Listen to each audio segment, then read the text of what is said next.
Before they begin, Bob and Ray are glad to read the following bulletin from the Office of Fluctuation Control and Sealing Repairs, Bureau of Edible Condiments, Soluble, Insoluble, and Indigestible Fats and Glutinous Derivatives, Washington, D.C. Directive 94345-56201. As of September 1st, 1954, the price of groundhog meat will be fixed at a level no higher than the price of groundhog meat on October 15th, 1907. 1907, with the exception of the low-level water route outlined in the Bureau's directions of 1916, for finding the Kansas City stockyards, note slightly higher west of the Rockies. Bob and Ray are glad to read this as a public service.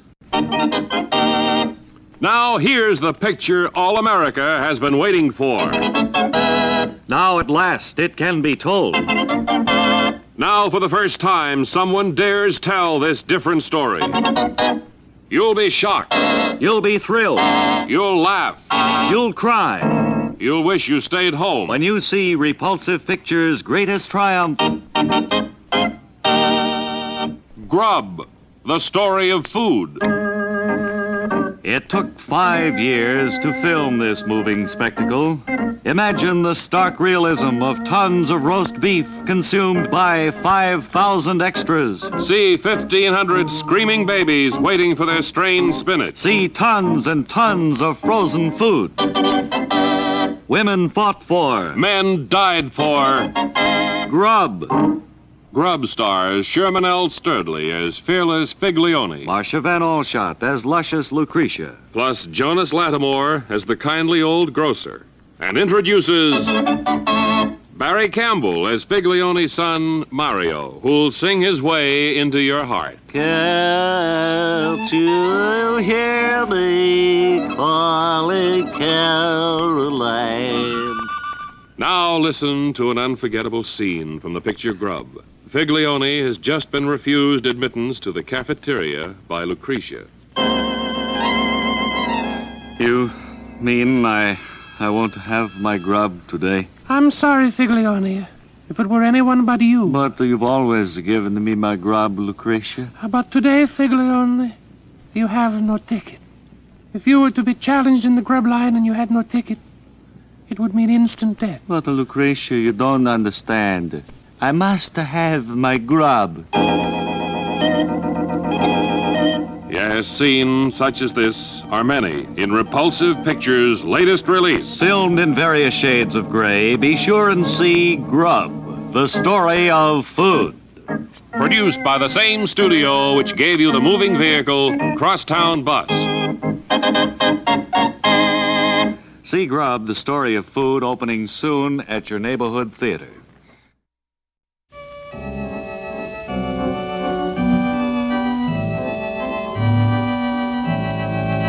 Once again, it's time for Matt Neffer, Boy Spotwelder. Brought to you by stuff you put in a glass that fizzes up and gets all over your suit and everything.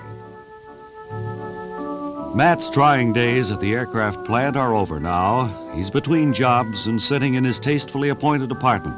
He hears the doorbell ring and his friend Todd enters. Todd, come in. Yes, Matt.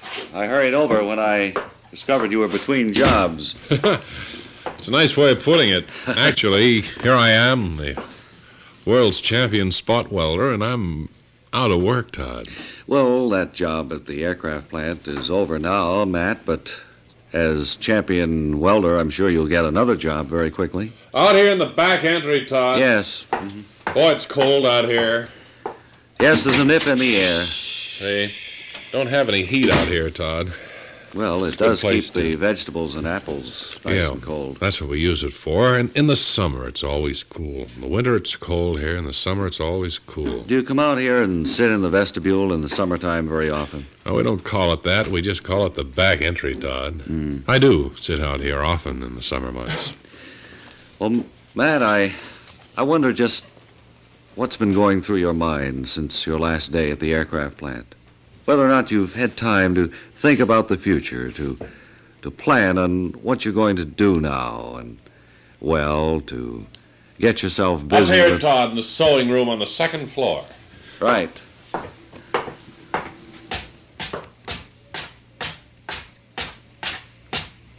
Second floor, did you say, Matt? Right. That would be 2 flights. No. Just the second floor. No, come back down. Oh, I've gone one too many. Right. Now, stop right at this landing. That's it. Now in here. Straight down the hall. Right or left? Matt? Straight down the hall. You can't miss me. I'm here by the window. See? Here I am. I see you now, yes. Yeah. You're looking out the window, Matt. Yes. The reason I came up to this room, I get a wonderful view of my backyard and the yard next door. Todd, do you notice anything peculiar over there? Something that the police should be told about? Well, let me look, Matt. I've seen that backyard a good many times. I've never noticed anything particularly unusual. No, I don't see anything there. I don't either, so I guess I won't call the cops. Leisure has overtaken Matt Neffer as he struggles to find something to keep him busy until the next spot welding job. He and his friend Todd talked long into the night. Next time, join us when we hear Matt say, Over here in the dumb waiter, Todd. in the next episode of Matt Neffer, Boy Spot Welder.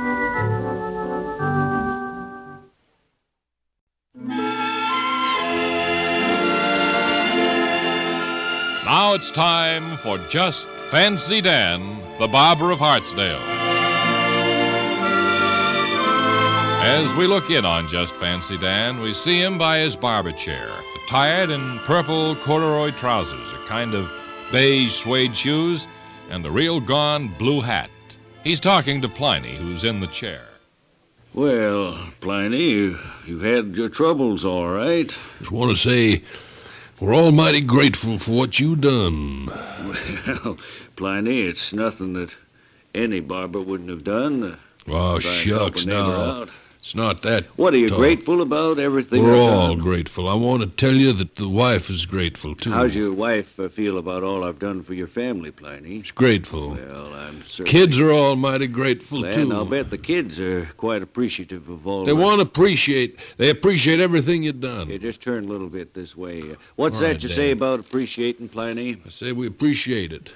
Well, I don't What want you've no- done for us. Don't We're want no almighty thanks grateful. for nothing I did. Well, it's something that should be said, and I'm Well, glad to say it. I'm How's grateful. your wife? Is she grateful She's the way grateful. you are? She's grateful. Well, I'm sure she should be, and all your kids, too. Kids are grateful. We're almighty grateful to you, Dan. Well, I didn't do much of nothing for you, Pliny. I just tried to help you out over that tough spot you were getting into there. Just one thing I want to say to you, Dan. Here, let me get the left side of your sideburns there. One thing I want to say to you. You want to say any one thing to me, Pliny, before Right. We're grateful. Well, it's certainly nothing I wasn't happy to do, I'll tell you that. I like to stick my nose in people's business. Wait a minute. Kind of... Oh, Did you nick me a little? it seemed like I did, yeah. Well, It's kind of flowing there. Lie I've down. had a full and happy life. Oh, now, Pliny, don't go talking like that. Lie down on the floor, so... All right, Dan. Hell. We're all grateful to you. Oh, now, Pliny, you're going to pull through, all right? We're almighty grateful, Dan. Just got your wife grateful, too, Pliny? Yeah, she's grateful. And the I kids suppose are all grateful. The kids and your wife and you just can't thank me enough for all I done for you. Getting quite weak now, Dan. Yeah, let me put this pillow under your feet. I always say get your feet up higher than your head in cases like this. I think certainly... that's right now. I didn't mean to nick you that way, Pliny. Well, accidents will happen, Dan. Oh, of course We're they almighty will. grateful Oh, for come what now. you done. Don't you talk that way. Yeah, I've had I'll a just... full, rich, and happy life. Well, I I'll want to just... say goodbye to you, Dan. I'll cauterize Before I go, this in though, I no want to time. say one thing. Yeah, you want to say anything, Pliny? Or Right. what is it? I'm grateful. Something about you being grateful, your That's wife, kids, and everybody, I suppose. We're all mighty grateful. I'm Glad you're grateful.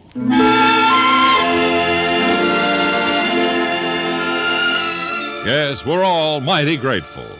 We've been listening to Just Fancy Dan, the plain barber of Hartsdale.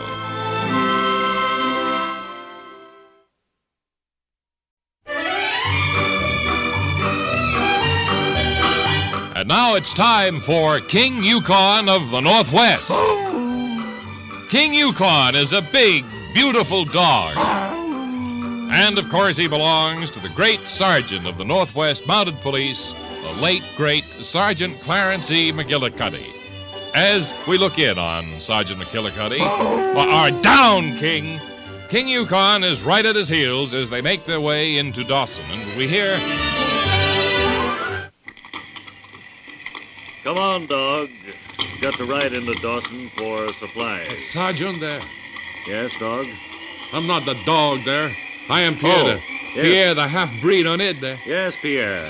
Hey, what was you doing on top of that dog there? You was taking him on top of the town there with the big, what's the matter with that dog there? Well, Pierre, nothing's the matter with the dog. We were just tracking down a group of desperate criminals. Oh, you mean some was, take the pelt from on top They've of the been traps there? stealing the pelts out of the traps, Pierre, and we're here to straighten out the whole thing. Get that dog away on it there. I'll Down, kick him on top of boy. the chops there. Down, boy. I see you don't like dogs, Pierre. I don't like a dog that was growl on top of me there. He never barks or growls unless he knows there's something that he shouldn't like about I the got person. half-pound hamburger on top of the back pocket. That's what he was Oh, smelling. that's probably the reason. Down, boy. It was not that... I will kick that dog there. You don't talk him off there. Well, we've got to be getting Talk into him off Dawson. me there. Come on, boy. Down. Hey, Sergeant there. He is pretty mean. Hey, Sergeant there. Oh, he's going after me now. Wait just a minute. Down, boy.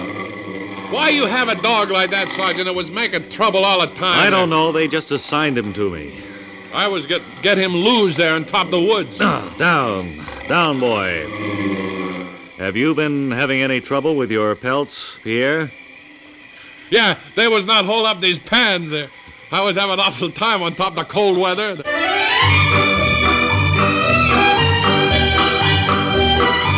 You have been listening to King Yukon, the great dog, and his friend, Sergeant Clarence McGillicuddy of the Northwest Mounted Police. All brought to you by someone.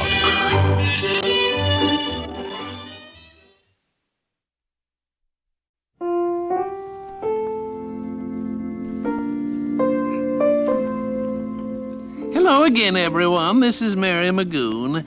It's so good to talk to you all again. Well, now that it's time that we all think of food and so forth, I thought I should like to talk briefly about a favorite salad of mine. I know that salads are playing an ever-increasing role in serving of foods in fine restaurants and so forth. That's why I have today a favorite recipe of mine that I'd like to give you all now. It's called frozen ginger ale salad, and this is how I make it. First, you take a huge crock, and I fill it with the contents of a quart bottle of ginger ale. Either pale or golden, makes no difference. You just pour it in. Then I take a head of lettuce, Boston, or iceberg, or romaine, and I shred that and put that into the crock containing the ginger ale. Then I swish it all around until it's thoroughly swished. I get to giggling on that. It's so much fun. You can wear a rubber glove if you so choose. Now, after it's thoroughly swished, I take a marshmallow and I cube it. And that will keep you busy. And after that's been cubed, friends, you put that in, too. Then I take a chocolate bar with almonds, and I remove the almonds and break the chocolate up into little bits and put that in, too. Then I swish it all together, and when it's completely swished and settles down a little into the crock, I pour it off into a mold made in the likeness of a dear friend of mine. Then I take it up and put it in the freezing compartment of my refrigerator. Now, after it's hard, and you can tell when it's hard because it will be hard when you touch it, you see, you take it out and you chip it into individual servings, serve it with Argyle sock sauce, and garnish with pimento. Well, that's about it. You serve that to your family, and I know they'll really appreciate it. It's a dish fit for a king.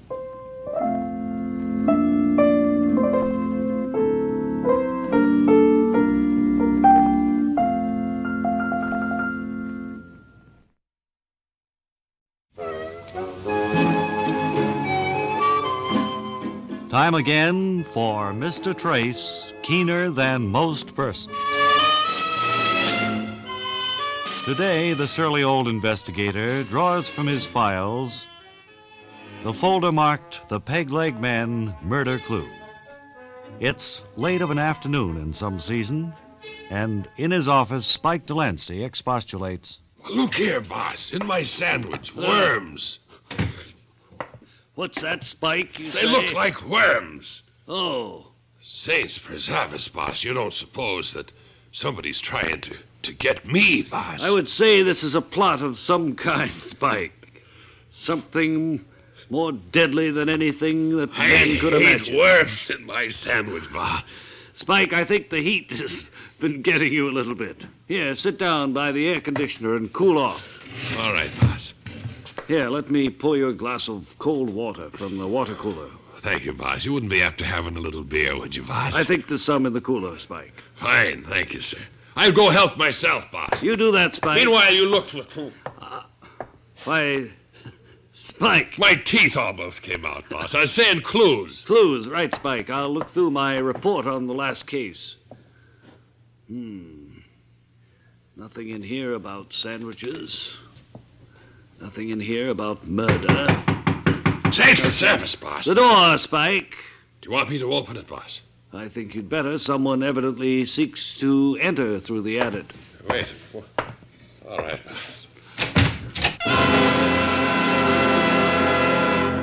Why, who are you? Lurking there behind the silken curtains which cover the door to my air-conditioned office. I'm not lurking, sir.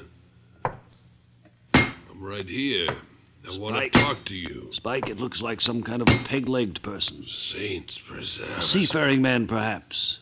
Obviously so, boss. Yes. Look, he has a hook to in one arm, He has boss. an evil glint in his eye. Saints preserve us. I wonder why he's come here, Spike, and why he stands there in the doorway, looking at us in contemplation, as if at any moment he might attack in some way. Or else, maybe he's here asking for help, wanting us to help him. Saints. No, it's not for help. He's here to fire at us, Spike. Saints preserve us, boss. Yes, I Let's get quickly down and deduce back that of the fact. desk. All right, it's going to be open warfare.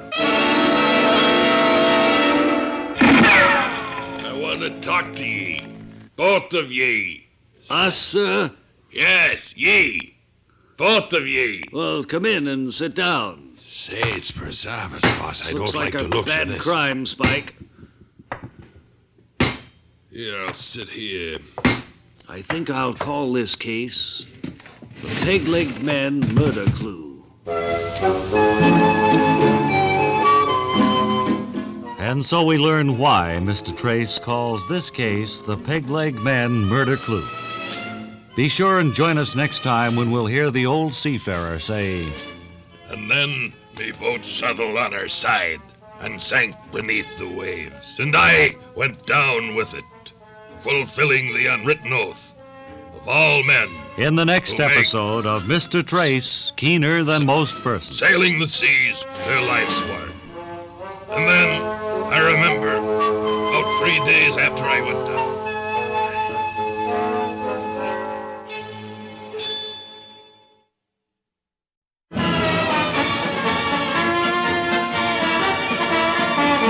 And hi again, sports fans. This is Biff Burns in the sports room with another guest from the world of sports. Today, delving into the history of one of our great sports, we have with us on deck Bim Decker, one of the champion ping pong players of all time. Bim, I'd like to fire away a few questions about the great game of ping pong. Well, I wish you'd fire away, Biff, and I'm here to answer the questions. There's only one correction I'd like to make. It isn't ping pong. Table tennis is Table what tennis. I play. I There's was quite going- a difference. Ping pong is just a 21 game. Table tennis, you play your regular tennis. Right. Well, that 15 love, 30 love, deuce, and so forth. one of the Add in, questions add I out. was going to fire at you here, so I'll have to find the second question. Ping pong, you see, you just play first one that gets 21 points. It's kind of for kids, I think. Table tennis is regular tennis played on a small scale before a little crowd.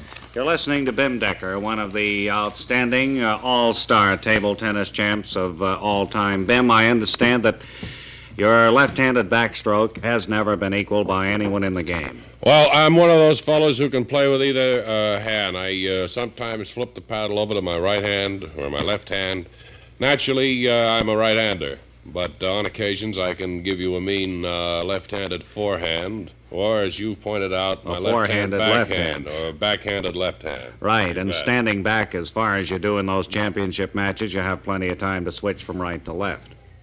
Well, we stand back pretty far. It's because we whale that old pill. You can get hit with one of those, you know.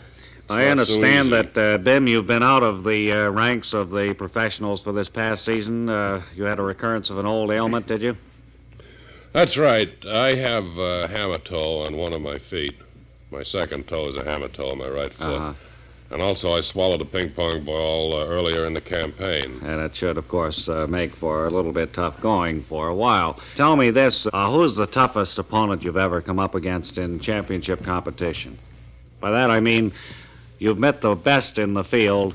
Would like to know just who you rate as the toughest opponent.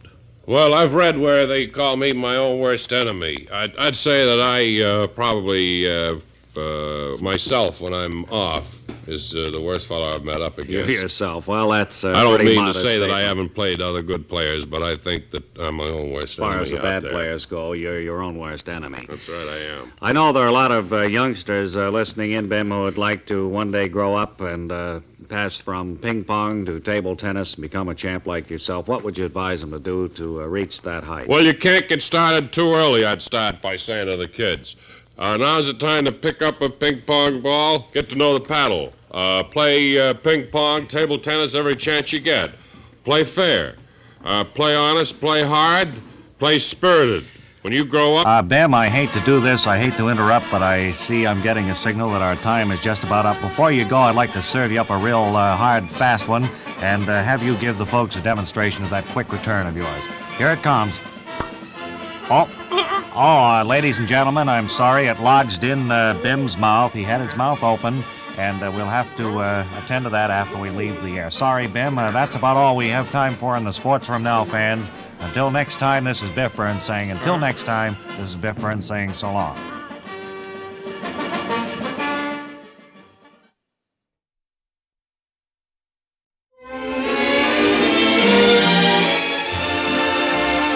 Hello there, and welcome again to the Insomniac Theater. Today, the soundtrack from another great picture of yesterday, the 1932 success, The Desperate Man. A story about a desperate bank robber who attempts to pull off his last job. We'll begin in just 1 minute after this word. No, we're going to begin now because they couldn't sell anything, so we got no commercials, so they can start it right now. We'll begin right now with... What do you mean you don't... Wait, hold it just a second. You don't have it threaded?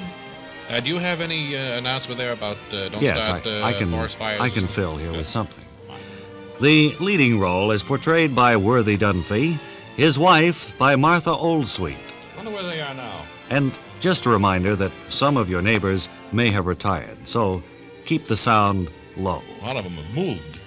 And now, here's the soundtrack from the 1932 motion picture, The Desperate Man. Stretch it. He still doesn't have it threaded. Well, that's all the material I have. Wow. Here, read this announcement. The time... they have it now? All right, here it is.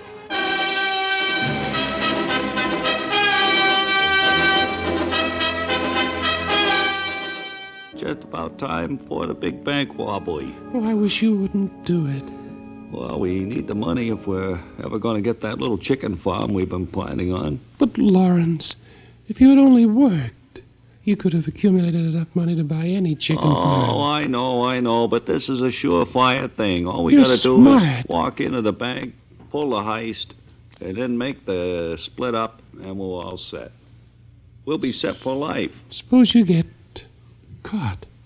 We won't get caught, dear. We got this thing too well planned out. Who are you pulling this job with? I'm pulling it with Eddie, Charlie, Dick, Uh-oh. Jimmy, Bim, Roscoe, and let's see, there's one other guy. I think there's too many in there. One is bound to squeal. One will sing to the cops. You know that, Lawrence. You gotta let me go through with this. You know, the more cooks and the crummy broth. You've heard that. I know what you mean, but we got this thing all planned. Well, I better be leaving. I'll meet you tomorrow and we'll get that chicken farm.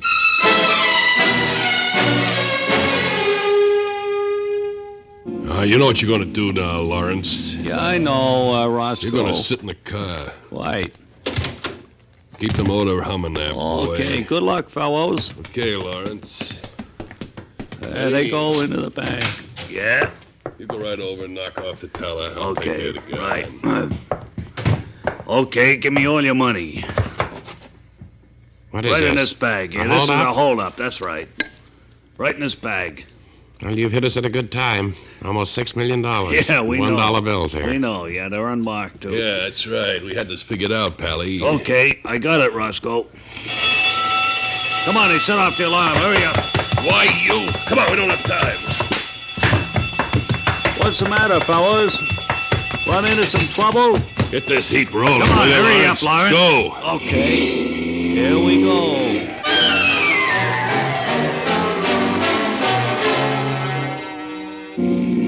Okay, here we are. Stop I'll it pull right in here, right here Lawrence. by the front door. Good. Okay, let's get out. Well, when do I get paid off so I can get my chicken farm? You're going to get yours pretty soon now, Lawrence. Oh, yeah, we're going to pay you off good. Come on inside. Yeah. Close the door. Wow, it's a pretty good hideout. Sit down, Lawrence. Boy, that's a lot of loot you got there. Now, More money than you've ever seen before. who's going to give him his, Roscoe? I don't know. I Yeah, thought who's maybe going to give me mine?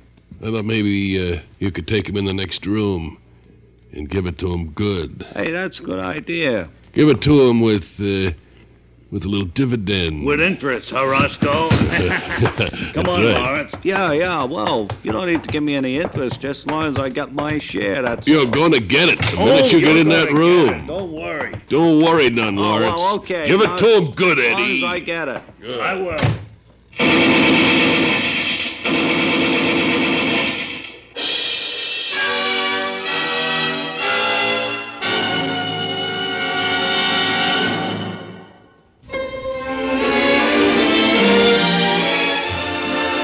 So we come to the end of today's feature soundtrack in the Insomniac Theater, the 1932 film The Desperate Man, in which Worthy Dunphy proved once again that crime does not pay, along with his wife, Martha Oldstreet.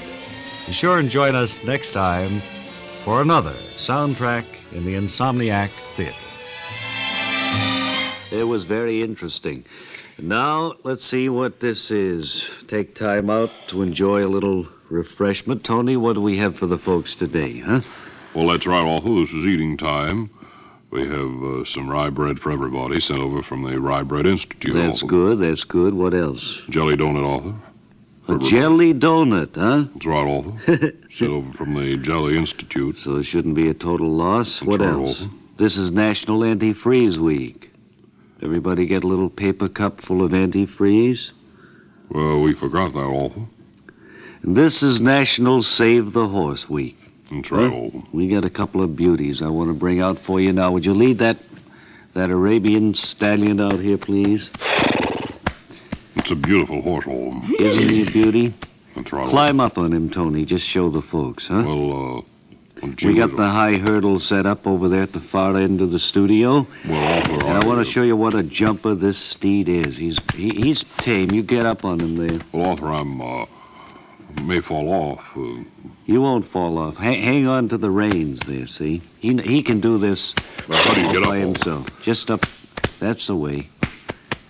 Now start out and take the high hurdle, Tony.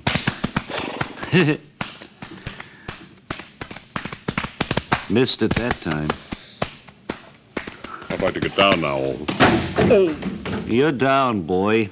That was all right. You notice how that horse just seemed to know how to take the hurdle there all by himself?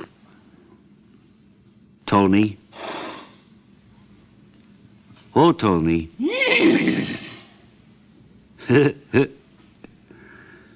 Well, let's get on with the show then, huh?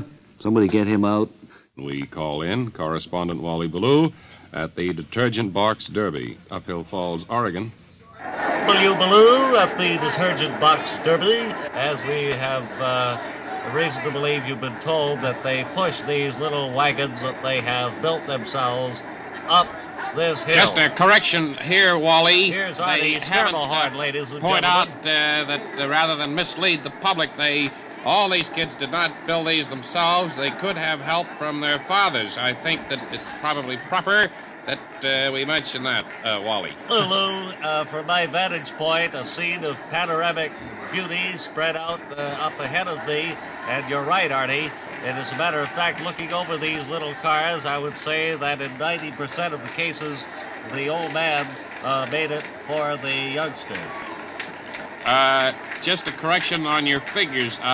Before we went on the air, Wally, I took time out to check with the chairman of the Derby. He tells me that there were only forefathers, actually, who helped any of these kids. Well, considering there are only 5 in the race, I would say that was pretty near 90%. Well, actually, it wouldn't be 90%, you know. If you know your mathematics, Wally, that would be one... Excuse me just a minute, Artie. I think it's been made known to you now that out of the 5 who started, only 4 are expecting to finish. 1 dropped out. Well, that's true. However, I think I was still correct, Wally, in saying that there were 5 contestants vying for the honors here at the Detergent Box Derby. Well, at that time, yes. When I said 90% of the contestants' cars had been built by their fathers, there were 5, and I was wrong. But now, actually, 100% of the 4 contestants still in the running cars were built by their fathers. That's all I just wanted to say that, Artie. Right, and I think probably the term running is wrong, Wally. You know, these are just regular boxes, and there is no motor in them. They're pushed uphill. So right. I think when you say running in the race, I think that's a running wrong I used term. as a purely rhetorical phrase. That's right. I didn't mean that the cars are running by themselves or under any power from anybody else. Well, it's just that so long as you're on the air and people would like to know exactly what's going on, I think if you used a better choice of words, Here's they probably a note would just have... handed to me. It says, get on with the description of this Detergent Box Derby, and I think that's a good idea. Take it away, Artie Schermerhorn. Thank you, Wally Ballou, for my vantage point. They're now about a third way up the uphill falls. This hill rises about 700 feet. They started, scarcely 40 minutes ago. I would estimate that they have accomplished probably 300 yards. All these little fellas who are pushing... Just a minute, Artie Schermerhorn. The entire race is only 280 yards. Therefore, they couldn't have accomplished 300 yards at this time. Now, look, Wally, if you'd care to take just a little time out to take a look at the map that was handed to both of us by the committee here. I have the map right here. All right, Artie. just take a look at it now. Does that look like 200 yards to you, fella? It looks like 200, but I'm told it's 280 yards, and I don't think there's any need to argue about it while we're on the air. I don't think you should. Well, you do. Every time we do a remote broadcast, you try to make an idiot out of me, Wally. I'm not trying to make any idiot out of you, Artie, any more than you're already doing. When you say that 280 yards is the same as 200 or 300. Go ahead, Wally. That's all I have to say from my vantage point. Oh, that's all you have to say.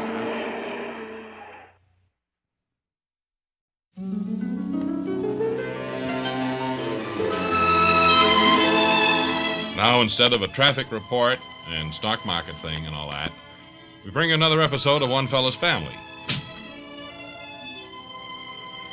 Today's episode, entitled Garage Trouble,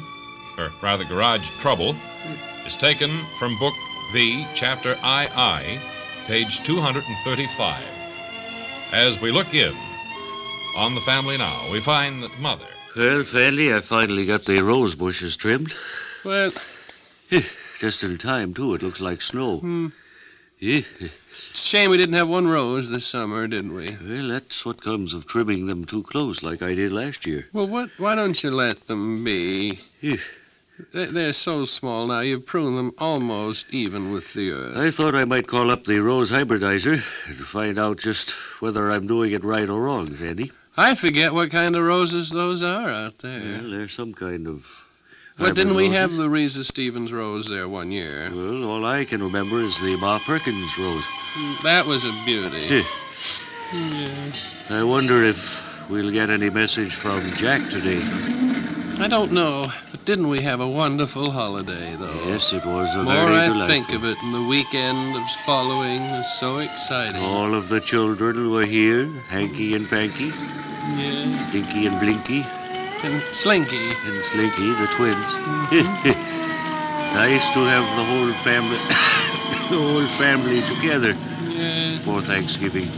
Well, it certainly will be quiet this week. You got a cold coming No, on. it's smoke of some kind, Fanny. Are you smoking, Fanny? I haven't smoked for a long time. Yeah. Oh. Well, Well, this will be a quiet weekend compared to last. it should be, Fanny, yes. Yeah. Yes. I'm going to put my rose trimmers away. Well, all right. Well, I'll Where's just... the door to the cellar, Fanny? It's right over there by the back Yeah. entryway. I think maybe I'll go out and check the garage for trouble. I think... This is... Where is all this smoke coming from? It's coming from the garage, Fanny. Somebody left the radio on with all that fool noise. I'll go turn off the radio. Yeah. And you go see if there's any garage trouble. You've been listening to One Fella's Family. Brought to you instead of a traffic report and a stock market roundup. Stuff like that. Studio full of smoke. Today's episode entitled At the Seashore, or rather, Garage Trouble. Which was the episode? Garage trouble, announcer. Garage Trouble. It's taken from one of the books that T. Wilson Messy has. I can't read my notes. It's too smoky in here. It's a Messy production.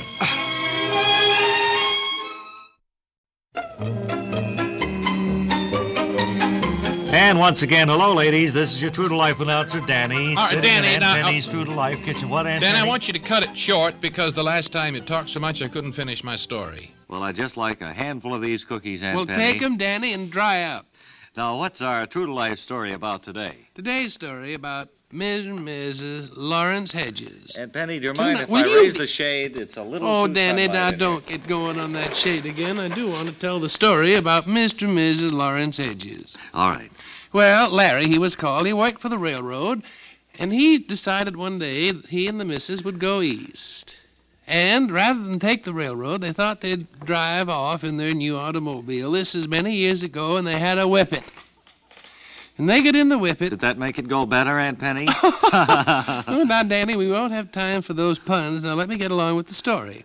Well, Mr. and Mrs. Lawrence Hedges departed from their home in Mason City, heading east in their whippet. Right outside of town was the great coursing river known as the Big Stream. And as they started to cross over the stream... Say, Mrs. Lawrence Hedges, does this bridge look safe to you? Yes, it does, Mr. Hedges. Doesn't to me. It's kind of waving in the breeze, kind of like, Oh, Mrs.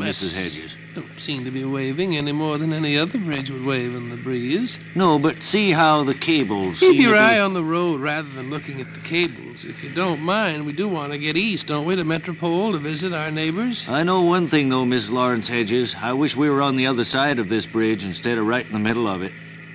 I'd feel a lot safer on dry land than I do here in this automobile driving over this shaky bridge. Hey, I'll do whatever you want to do, Hedges. I don't care. I'll just sit here. Well, we've come so far, we might as well proceed to the other side, Miss Hedges. Well, Danny, Mr. Great Hedges, Scott, Aunt he Penny. managed to save himself. Sounded He like the clung bridge on. gave away. What The last happened? he saw was Ms. Hedges on the top of the whippet going downstream faster than they were going when they were driving it on dry land. Well, that certainly He could was. swim. Fortunately, he saved himself. And that's about it. Well, that was a wonderful true to life story, Aunt Penny, and I know that all the ladies will be anxious to hear your next one. Yes, and if Mrs. Hedges is listening, won't you write and tell me how you were saved? And that's about it, ladies. Time's up, Aunt Penny, and until next time, she says. If anyone knows how that dear lady ever made out in all that trouble floating down the river and all, I wish they'd let me know. And this is Danny saying so long, ladies, until next time. Dry up. What a windbag, honestly.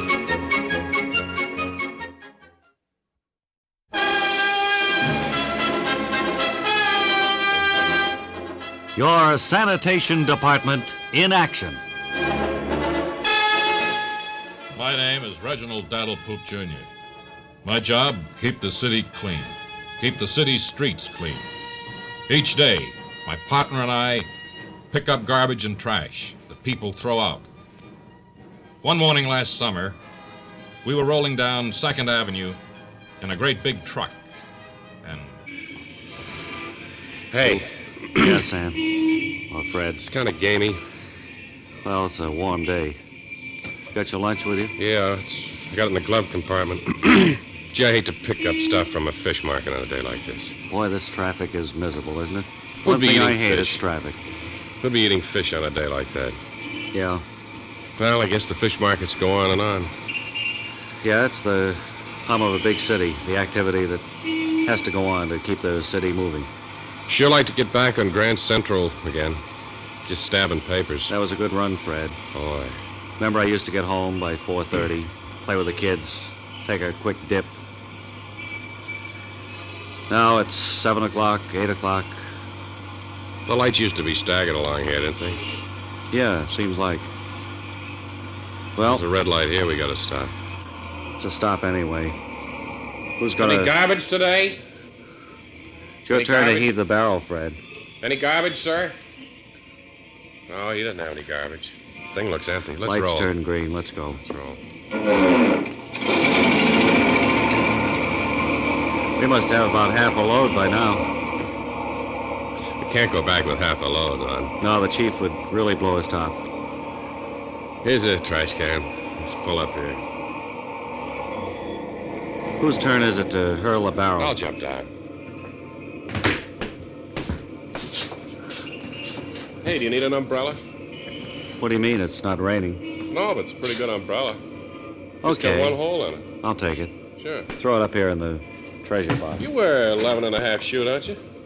No, 9.5. 9.5? Any of the kids wear these? Yeah, my oldest kid does. Yeah, they're curled up. They've been wet. If they dry out, they'll be okay. I'll take them. Sure. Here. Hey, what's that over there? That looks pretty good. Tie. Oh, But it's the old-fashioned kind, the wide kind. yeah. No need to wear the wide ones anymore. No, heck with it. One thing I like is narrow ties. Narrow ties and horizontal stripes. That's for me. Don't find those in the rubbish cans anymore. Hey, here's a wicker basket. It's got a hole in it, too. In fact, it's got no bottom at all, Fred. Probably grow flowers or something in it. Yeah, I'm making a nice planter. Here, take it. Put it in. Well, let's roll. And so, once again, your sanitation department men, in action, have presented another little-known side of their lives. Be sure and listen to the next episode when we'll hear Fred say, Are you hungry? on Your Sanitation Department in Action.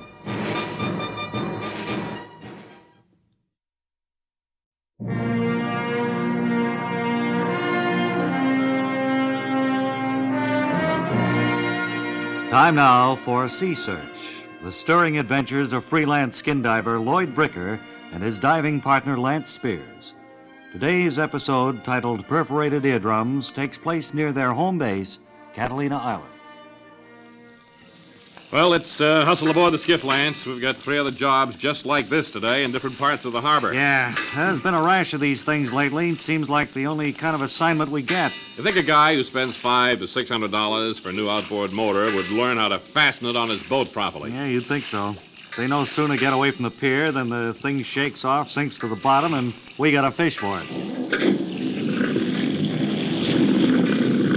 Now, where did the guy say that first one fell off? Well, he didn't say exactly, Lloyd.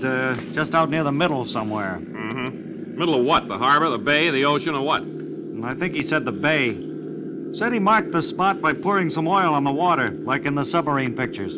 Well, that'll be a big help. This bay is full of oil slicks, and with the current, it's probably moved some. We're near the middle. Why don't we try around here? You never know. Okay, good luck, fella, and you see a shark down there, belt him on the snout with a heavy, blunt object. Well, it's not my turn. I found the last 5 of these things, and you never even got your toes wet. Well, never mind the arguing. We've got a busy day ahead, Lance. Oh, boy, I knew you were going to pull this the minute you showed up on board in your business suit. This suit helps me make a good impression when I look for freelance diving assignments. Well, it hasn't helped because I land most of the jobs wearing a T-shirt. How can you expect to get diving work hanging around the track? You got to cover the waterfront. Look, I cover the waterfront, but that's beside the point. You know, I I can't dive in water deeper than 12 feet. The pressure against my perforated eardrums could give me a permanently waterlogged brain, the doctor said. Oh, you've had that for a long time. If you were a real guy, you'd buy a pair of earplugs. Maybe you're afraid you'd have to dive. Now, that's not true. You know I've tried to buy them, but they never have them for my size ears. A pair of sink stoppers would do the job, but you're too particular. All right, get off my back, will you, buddy? Look, I'll dive on the next job.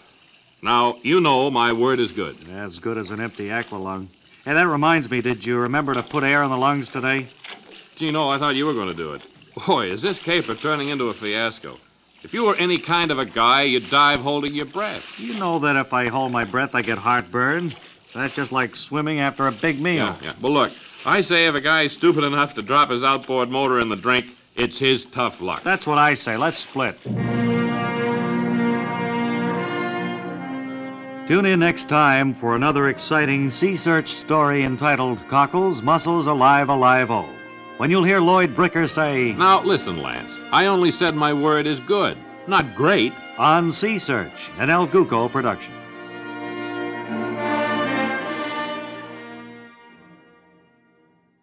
Friends, the Bob and Ray Manufacturers Outlet has a special sensational offer today. Now, this is not to be confused with our usual sensational overstocked surplus warehouse. No, this is a special chance of a lifetime. Not to be confused with the ordinary chance of a lifetime we offer you each week. At our Manufacturers Outlet, you buy directly from the manufacturer. Now, these remarkable savings are made possible by our extremely low overhead. At our Manufacturers Outlet, the overhead's so low, you may have to stoop a little. Now, if you can't come yourself, send a friend. Preferably a short friend. And right now, we're having a special sale of all wool suits at the lowest possible price. These savings are made possible because these all-wool suits come to you directly from the manufacturer. There's no middleman. You deal directly with the manufacturer. When you buy one of these all-wool suits, here's how it works. You negotiate directly with the sheep. You see, we have no expensive showrooms, no fancy fixtures. Just a big sheep shed and a salt lick out of the high-rent district. That's right, folks. And by doing away with expensive showrooms and fancy fixtures,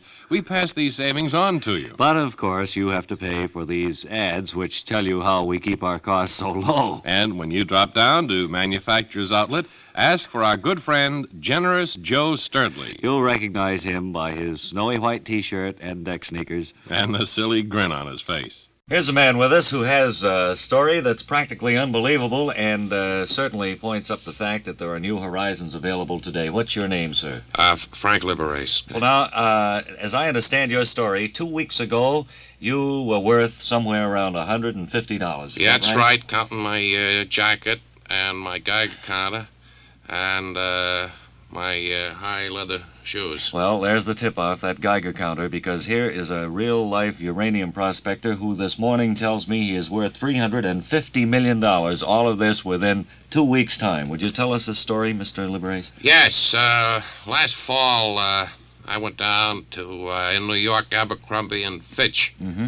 And I bought a Geiger counter and an outdoor jacket and went up to Canada, and I had about $80 in my pocket. And I got off the train there. I went into the woods, and... You had never prospected before? No, I didn't even know how to go about it, and the machine started to tick, and I bought that land, and now I was worth $350 million, 11 o'clock Eastern Time. That's 15 minutes ago. Oh, I'm worth $4 now. $4 million? Yes. $50 million in that short time. Well, how does it feel to be such a wealthy... It feels very good. I'll bet it does. Yes. And have you made any plans for how you're going to spend the money? I'm going to get... one of the first things I want to do is... I want to get a haircut. Yeah? And I want to buy some marshmallows. I love them. Marshmallows? Mm-hmm. That's right. And I also thought that I... get a shoe shine. Well, you've certainly figured out every angle, I guess, how you're going to spend your money and everything. That's right. Real good story. Thank you very much for telling it to us. Thank you very much. Well, it's book review time now, and here is our Bob and Ray book editor, Webley Webster. Hello again. Webb, that's a big tome you brought with you today. Oh, what a night I had. No, I mean that book. Oh, yeah, well, that's why I'm here. I have been reading what I think is one of the most interesting books I have ever read. That's so? Who's it by? By some fella and it's called Cinderella. Cinderella, huh? That's right. Recently hit the stands. Oh, no, you're wrong there. This has been around for a few Oh, years. is that so? Yes. Well, I didn't know, but I just read it. The scene that I brought the Webley Webster players along to do is in the 5th chapter. Mm-hmm. It's where Cinderella is on a pirate ship, say. What? And one of the meanest, crankiest pirates you've ever seen was the captain of this tub. Well, wait, I read Cinderella once. I saw it in the movies. Yes, sir. This is the one about the glass slipper and Yeah, she has a glass slipper and all Yeah, that, and the fairy godmother. Yes, Well, but mutiny and pirates and things? Yes. Well, the players are all set to act it out, so go right ahead. Right. Matey, Aye, Captain. when I yell, I want ye to come right up here. Well, I came on deck as soon as I could, Captain. Why, you... No. Taking it easy, Captain. Now get up off the deck, matey. Yeah, You're traveling with me now, you know. I know that, You sir. want a little respect. How does the sky look? I'll thank ye to tell me right away, matey. It looks stormy, sir. Why, you... No. I don't want no stormy skies on a night like this, matey. Well, I don't have nothing to do with the weather, Captain. Why, No. don't want none of that funny talk to me. This is the captain you're talking to, matey. I know that, Captain. I was only trying to explain why I wasn't been able to do nothing about the weather. Why, you... Now, what'll a good chef have for us down in the galley tonight, matey? I think it's beans, sir. Why? No. Oh, you can see that that's an exciting book from cover to cover. Cinderella. Cinderella, Look, you look these for it. actors of yours are in a rut, I'll tell you that much. And it's awful good. You look for it. Cinderella. I couldn't put it down.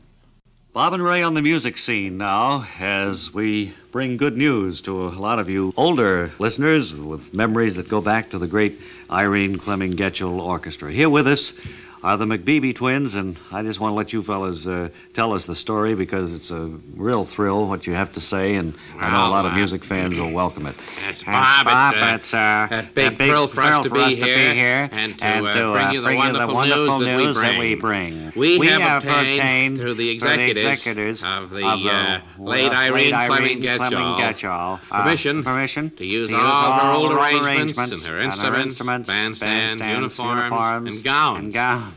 Well, I should think for the McBeebee Twins and their orchestra, this would be a great step in getting back to the music field, although I don't think the gowns would come in handy. Well, no, but our wives can use them. But as you remember, Irene Fleming Getchell was the leading girl orchestra leader back in the swing era. I sure do. There aren't many people of our age who don't remember the great evenings listening on the radio to that Getchell band and going out to some of the ballrooms and actually dancing to it. She died in 1938, I believe. Yeah, she was stabbed by a sliding trombone. That was during an overseas tour. Actually, their orchestra was entertaining a few native out in the Pacific. It was before any war or anything. Well, now, what instrumentation do you have? Very interesting, Bob. There's a player piano, harpsichord, triangle, two flugelhorns. There are four saxophones, two valve trombones, four double baleuphonians, three Iranians, a tuba.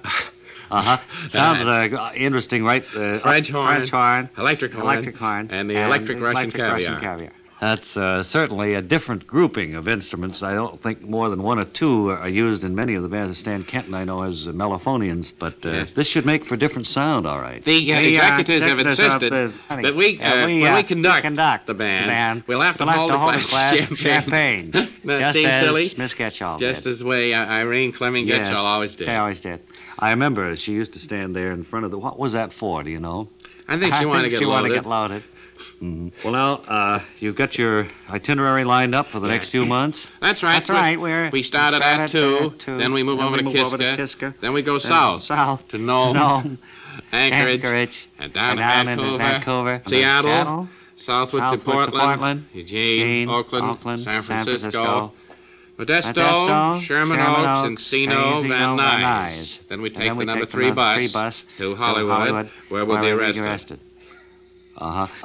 Folks in the West Coast area can look forward to seeing the new McBeebee Twins Orchestra with the late, great Irene Fleming-Getchell arrangements. The billing has to be the McBeebee Twins conducting the late Irene Fleming-Getchell Orchestra. And their gowns. Well, it'll be an interesting thing to see. All of your friends will be looking for it. Thank you, McBeebee Twins. Thank you very much. Aren't you excited? Well, it's not going to be long before we're in the midst of political conventions, and as a sidelight to convention news, we thought you might be interested in meeting our next guest, whom we've asked to drop by today, Dr. Sherman Y. Maycroft, who has been hired by one of the parties, and we're not at liberty to mention which one, to give advice to speakers who will be making addresses during convention. Dr. Maycroft, welcome to our Bob and Ray booth. Well, thank you very much. I wonder if, first of all, you tell us exactly why you were hired by the party and what you're planning to do. Well, the reason for my being hired by the party, is to teach the orators, how to speak, when there is no PA system, where they are speaking, In other words, when they make stops on trains or greet people at unusual places where there are no microphones, no public address system, you teach them to speak so that they will sound as if there is. Is that right? That's right. Right. Well, there seems to be quite an art to this. How long have you been doing this sort of thing, and how did you start, Dr. Maycroft? Well, it all started when I was up at the Yankee Stadium for an old-timers game. One of the sportscasters was standing by second base, ace, and introducing some of the old stars, ours. And it hit me then. You felt that there was a crying need for someone to train people to talk that way. I felt that way, Do you talk this way all the time, Dr. Maycroft? No, just to emphasize what I teach. H. Well, would you give us just a little sample of the opening lines of a speech after the student has taken your course in public speaking without a microphone? My dear voters, stirs, when you march, arch to the polls, old, on Tuesday next, I think we get the idea. You'll place your ballot. It's going to be very prominent in the weeks to come. Thank you, Dr. Sherman Y. Maycroft, for being our guest here today. You're entirely welcome. Come.